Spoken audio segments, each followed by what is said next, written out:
Dr. Chris Baryomunsi bine bindabiga mbere obo ine baminse na mnonga bukurwa mu cyanga cya Kigezi babwiye n'abanyamakuru okonja kubashobora ko kubetegwire o kwika ombyanga bitari mwe na bimwe ko mwe gukonja gushobora umuntu wa burijo enkora ya Parish Development Model agaciro komuka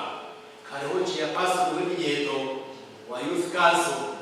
na wali agaciro kare k'abantu bishanyu eshaka bitwagira sente zyo kwija umuruka ebijwe kama kunyashatu aharengana ndegebiye sucyo manyisa abinyo bigana ebinyendo deja kutungaho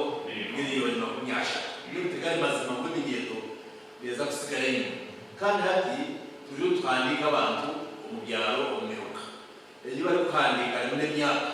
so ati ya parishi umuyo bamwe register iri kwereka abantu bari mu parishi nibangaye. Minister w'Imikoro David Bahati ayongeye agira ngo abanyarwanda bashima kongera kwetebekanisa abo kuba senteze okutaza hamwe bazikosa ngo kushimire nezo kubihomboro watandika ebyone bilishe twaza kumatura bisolvinga kora konke kuru no kutandika sarongo mutabuza chiri mukabuza abantu bakabura kusha mu kintu mukijemo muzi ngo noneho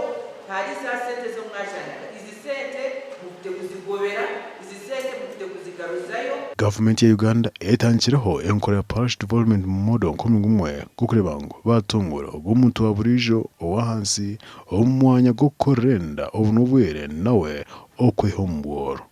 gashagwa job na manyapuri.